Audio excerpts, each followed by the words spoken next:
میرے پاس حضرت جبریل امین حاضر ہوئے. یہ رحمت للعالمین نبی کی بات سنا رہا ہوں. حضور کریم ہیں.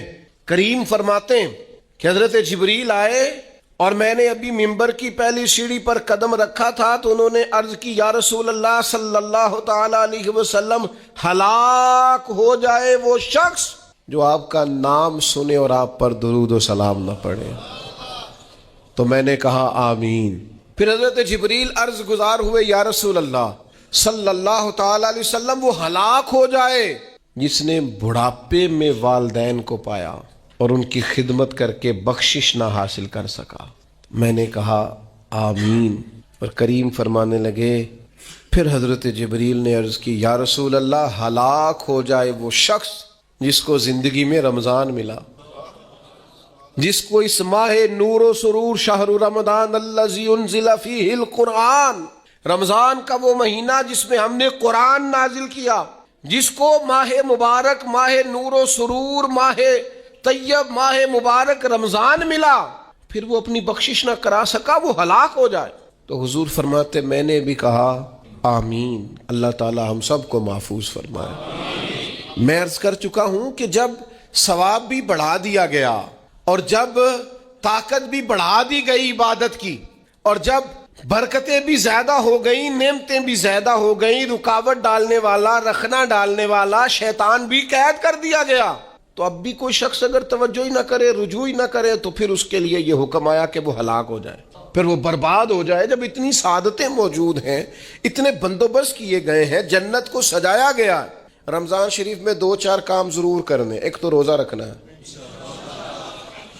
کچھ ہمارے پنجابی بہانے بھی ہیں، پنجابی بہانے، میں جی مزدوری کرنی ہوں ہے نہ، پھر روزہ تو نہیں نہ رکھ ہوں. اللہ نے نہیں سی پتا کہ مزدوری کرنی ہے. تو اللہ نے کیوں فرض کیا روزہ؟ ہلکے سے لوگ بیمار ہوتے ہیں، بالکل معمولی سے، کوئی ایسا عذر نہیں، روزہ چھوڑ دیتے. ذرا سی باتیں لے کر لوگ، آپ یقین کریں، اہمیت کو نہیں سمجھتے اور بعض صرف سست ہیں، غافل ہیں، منہ پھیرے ہوئے. اگر یہ ایک حدیث سمجھ میں آ جائے نا، ترغیب و ترہیب میں اور دیگر کتب حدیث میں بھی موجود ہے، حضور نے فرمایا جس نے رمضان کا ایک روزہ چھوڑ دیا، زندگی بھر بھی روزے رکھے، وہ فضیلت نہیں پا سکتا جو رمضان کا روزہ سے فضیلت اسے ملنی تھی. اتنی بڑی بات ہے، آپ اس کو سمجھ لیں. اتنے سعادت افروز روزے ہیں رمضان کے. تو کوشش کریں اپنے آپ کو مینج کریں، مینٹین کریں چیزوں کو، اپنی صحت کا خیال کریں. میں تو دوستوں سے کہا کرتا ہوں رمضان سے پہلے جو ایام ہے پہلے سے بڑھ کر اپنی طبیعت کا خیال رکھیں تاکہ رمضان میں کوئی کسی قسم کی طبیعت میں بھی کمزوری پیدا نہ ہو اور صحیح صحت مندی کے ساتھ انسان رمضان شریف کے روزے گزار سکے. دوسری بات ہے رمضان میں خوب قرآن مجید پڑھنا ہے. شہر رمضان الذی انزل فیہ القرآن، رمضان ہی کا تو وہ مہینہ جس میں قرآن نازل کیا گیا. نبی کریم صلی اللہ تعالی علیہ وسلم رمضان المبارک میں حضرت جبریل امین علیہ السلام کے ساتھ قرآن مجید کا دور فرمایا کرتے. حضور حضرت جبریل کو پارا سناتے اور جناب جبریل نبی کریم علیہ السلام کو سناتے. یہ دور ہوتا ہے قرآن مجید کا. اللہ نے کتنی زیادہ توفیق دی ہے، ہر مسجد میں تراویح میں قرآن پڑھا جاتا ہے. تھوڑی ہمت کریں، تھوڑی کوشش کریں. ہمارے بزرگ فرمایا کرتے تھے ایک پارا گھر میں پڑھا کرو قرآن مجید کا تاکہ تمہیں دیکھ کے بچے بھی پڑھیں، اور ایک پارا مسجد میں تلاوت کیا کرو، اور ایک رات کو تراویح میں 3 پارے روز قرآن مجید کے ہو جائیں گے تو انشاءاللہ تعالی رمضان ختم ہوگا تو 3 قرآن پاک بھی ختم ہو جائیں گے. یہ ارادہ کریں، یہ پروگرام بنائیں، خوب قرآن مجید سے دلچسپی پیدا کریں. تیسرا کام رمضان میں جو کرنے والا وہ ہے کثرت سے استغفار. کچھ غلطیاں نا ہم کرنا نہیں چاہتے، ہم سے ہو جاتی ہیں. کچھ غلطیاں ایسی ہیں جو ہم بڑی کر چکے ہیں لیکن ہمیں یاد ہی نہیں، بھول گئے. کچھ خطائیں ہم سے ایسی سرزد ہوتی ہیں جو لاشعوری میں ہو جاتی، ہمیں سمجھ ہی نہیں ہوتی کہ یہ خطا ہے اور اتنی بڑی ہے. کسی شخص کو بعض اوقات کوئی ایسی بات کہہ دیتے ہیں کہ ہماری نظر میں وہ بات معمولی ہوتی ہے پر وہ بیچارہ ساری رات سو نہیں سکتا. رمضان کا مہینہ ہے اپنے رب سے معافی مانگنے کا مہینہ، اس سے توفیق مانگنے کا مہینہ، اس کے حضور حاضر ہونے کا مہینہ. میں آپ کی خدمت میں عرض کروں، حضرت عائشہ صدیقہ فرماتی ہیں نبی پاک نے فرمایا صلی اللہ تعالی علیہ وسلم جس سے اللہ نے قیامت والے دن حساب پوچھ لیا نا اس کے لیے مشکل ہو جائے گا۔ حساب یسیرہ یہ ہے کہ وہ مہربانی فرمائے اور فیصلہ جب کرے تو کرے ہی درگزر والا، فرمائے جا تجھے معاف کیا۔ رمضان کا خاص مہینہ ہے، سحری میں بھی دعا قبول ہوتی ہے، افطار میں بھی دعا قبول ہوتی ہے، صبح سے لے کے افطاری تک بندہ ہر وقت عبادت میں ہوتا ہے۔ تراویح کے بعد بھی دعائیں مانگے تو وقت قبولیت کا ہے۔ میرے بھائیوں، رمضان کی راتیں بھی قبولیت کی، آخری طاق راتوں کی شان قبولیت کی، لیلۃ القدر قبولیت کی۔ اس دفعہ جھک نہ جائیں اس کی بارگاہ میں سجدے میں، رو رو کے معافی مانگ نہ لیں اس سے۔ ہم برے نہیں ہیں، چاہتے نہیں ہیں، پر ہمارے وجود سے کچھ غلطیاں ہو جاتی ہیں، ہمارے سینوں میں کچھ پچھتاوے ہیں، کچھ من میں باتیں ہیں۔ اس دفعہ اس کے حضور عرض نہ کریں کہ کچھ کمیاں رہ گئی ہیں، دل نہیں کرتا تھا ایسا ہو، پر انجان تھے، نہ چاہتے ہوئے بھی کمزوریاں ہو گئیں۔ رمضان آ رہا ہے، بڑا گولڈن چانس ہے، بڑا خوبصورت موقع۔ بھائیو، رمضان کی ہر سحری کے بعد رب سے معافی مانگے۔ آپ کو پتہ ہے اتنی بڑی امت مسلمہ لیکن ہر گلی میں کمزور ہے، ہر جگہ رسوائیاں ہمارے ساتھ چمٹی ہوئی ہیں، ہم چاہ کے بھی اپنے بھائیوں کی مدد نہیں کر سکتے۔ میرے پاس ایسے ایسے جوان آتے ہیں جو کہتے ہیں ہمیں بتائیں نا ہم فلسطین کے لیے کیا کر سکتے، ہمیں بتائیں نا۔ یہ ہماری بے بسی، یہ ہماری غلطیوں کا نتیجہ ہے۔ تو خوب استغفار کریں، اپنی کوتاہیوں کی معافی مانگیں۔ رمضان کی ہر صبح میں، ہر شام میں، ہر دن میں، ہر رات مصلی بچھا بچھا کے عرض گزار ہوں کہ مالک تو ہمیں معاف فرما۔ اور میں آپ سے ایک اور بات بھی عرض کروں، شیخ ابو الحسن کو میں پڑھ رہا تھا تو روتے جا رہے تھے، روتے ہی جا رہے تھے، روتے ہی جا رہے تھے۔ ایک شام تو ان کے کچھ لوگوں نے ان سے کہا کہ حضور اس قدر زیادہ آہوزاری، تو فرمانے لگے میری بس اتنی خواہش ہے کہ جب میں اپنے رب سے ملوں نا تو میرا رب مجھے ناراض نہ ملے۔ تو میں ہر وقت اس لیے تڑپتا ہوں کہ میرے اندر جو کوتاہیاں مجھ سے ہو گئی ہیں، میرا مالک وہ مجھے معاف کر دے۔ ہم نے کوشش کی ہے زندگی میں ماں باپ کی خدمت کرنے کی، لیکن نہیں، ہم سے ان کے حق ادا نہیں ہو سکے۔ کوشش کی ہے بہن بھائیوں پر توجہ دینے کی، لیکن حق ادا نہیں ہو سکے۔ چاہیے تھا اولاد کی تربیت بڑی شاندار کرتے، لیکن سہولتیں کچھ زیادہ دے بیٹھے، لاڈ پیار کچھ زیادہ کر سکے، ان کی تربیت کا بھی صحیح حق ادا۔ اللہ نے عزتیں زیادہ دی تھی، جواب میں ہماری خدمتیں تھوڑی ہیں۔ ہم اپنے رب کی بارگاہ کی حاضریوں کے بھی حق ادا نہیں کر سکے۔ اس نے ہمیں نوازا زیادہ ہے، ہمارا شکر کم ہے، ہم اس کا حق ادا کرنے کا کام یہ ہے میرے بھائیوں کہ رمضان میں خوب استغفار کریں۔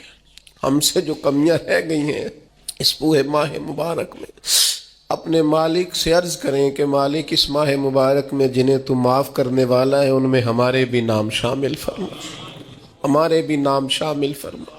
اور بھی عرض کرنی ہے، ان کے لیے بھی دعائیں کرنی ہے رمضان میں جو ہم سے بچھڑ گئے، جو مٹی تلے جا کے آرام فرما ہو گئے۔ یہ رمضان المبارک چونکہ بخشش مانگنے کا مہینہ ہے، اللہ کے حضور معافی مانگے ان کے لیے بھی، ہمارے اپنوں کے لیے، ماں باپ کے لیے، عزیز و اقربا کے لیے، کہ اللہ کریم ان کی قبروں کو بھی ٹھنڈا کرے، ان کے حال پہ بھی رحمت کی نظر کرے، ان کے لیے بھی مالک آسانیاں کرے۔ خوب دعائیں مانگے رمضان میں، خوب دعا۔ اور جو محتاج ہیں، جو تنگ دست ہیں، جو غریب ہیں، جن کو زمانہ گزر گیا ہے، دوستوں کو، احباب کو، مخیر حضرات کو متوجہ کرتے ہوئے وہ بھی تھوڑی توجہ کریں۔ اس سال رمضان کے ماہ مبارک میں دنیا داروں کو چھوڑ کے رب کی طرف متوجہ نہ ہو، اس کریم کی بارگاہ میں اپنی ساری تکلیفیں بیان نہ کرے۔ بیمار بھی آئیں، مقروض بھی آئیں، تنگ دست بھی آئیں، بے اولاد بھی آئیں، کمزور بھی آئیں، سارے جھکیں، روزہ رکھ کے، تراویح پڑھ کے، قرآن پڑھ کے، اپنے سارے دکھ اپنے مالک کے حضور بیان کر کے اس ماہ مبارک کی ہر رات میں اس سے بخشش کا سوال کریں، رحمت کا سوال کریں، کرم کا سوال کریں۔ وہ بڑا ہی کریم ہے، حضور فرماتے ہیں رب کہتا ہے مجھے حیا آتی ہے میرا بندہ ہاتھ اٹھائے اور میں اس کے ہاتھ خالی واپس کر دوں، بس آنے کی دیر ہے۔ اور ایک مقام پہ اللہ کے حبیب علیہ السلام نے فرمایا بندہ جب اعتراف گناہ کر کے معافی مانگتا ہے اللہ فوراً ہی اسے معاف فرما دیا کر۔ چوتھا کام جو اس ماہ مبارک میں بہت زیادہ کرنا ہے وہ یہ ہے کہ حضور نے فرمایا یہ صبر کا مہینہ ہے، صبر بہت کرنا ہے۔ ایک تو صبر ہوتا ہے نا مصیبت پہ صبر، ایک خواہشات پر بھی صبر ہوتا ہے کہ خواہشیں پیدا ہو رہی ہیں پر صبر کرنا ہے اللہ کی رضا کے لیے، یہ بھی صبر ہے۔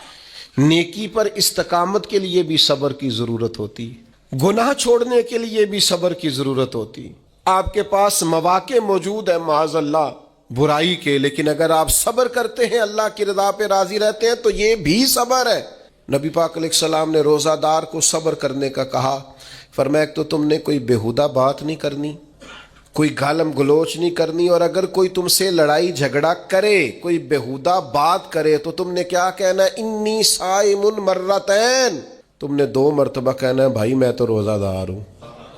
کوئی جھگڑا کرنا چاہے، لڑائی کرنا چاہے، برا بھلا کہے، کوئی الجھانا چاہے تو کہنا انی صائم، میں روزہ دار ہوں۔ یہ وظیفہ یاد کریں گے؟ کیا کہنا ہے؟ یہ وظیفہ ہے پورے رمضان کا، یہ بخاری میں حضور نے بتایا ہے۔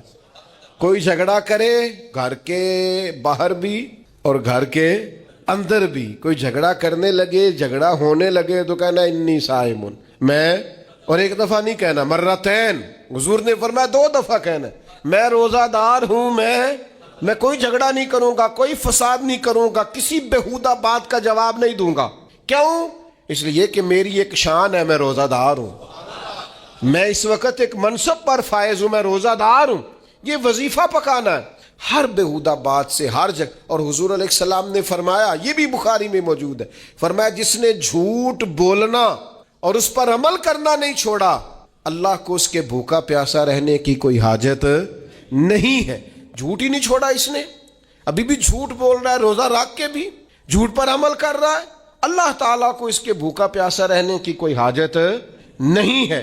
تو روزہ رکھنا ہے، پھر اس کی تھوڑی سی حفاظت بھی کرنی۔ پھر آگے چلیے، 5ویں گزارش، نبی پاک نے فرمایا رمضان غم خاری کا مہینہ ہے۔ آپ کو پتہ ہے جو بندہ روزہ نہ رکھ سکے کسی خاص مجبوری کی وجہ سے، بیماری کی وجہ سے، کسی عذر کی وجہ سے، تو قرآن مجید نے کیا کہا؟ وہ ایک مسکین کو کھانا کھلائے۔ روزے کا فدیہ یہ ہے کہ پھر وہ کیا کرے؟ روزہ نہیں رکھ سکتا تو مسکین کی خدمت کرے۔ شرعی حکم یہ ہے کہ کسی نے اگر روزہ توڑ دیا رمضان کا تو 60 روزے رکھے کفارے میں، 60 نہیں رکھ سکتا تو پھر 60 مسکینوں کو کھانا کھلائے۔ تو بار بار روزے میں مسکین کا ذکر آ رہا ہے۔ نبی کریم صلی اللہ تعالی علیہ وسلم نے ارشاد فرمایا جس شخص نے کسی روزہ دار کو افطاری کرائی تو اللہ تبارک و تعالی افطاری کرانے والے کی بخشش بھی فرما دے گا، اور فرمایا جتنا اجر روزہ رکھنے والے کو ملے گا اتنا ہی اجر اللہ افطار کرانے والے کو بھی عطا فرمائے گا۔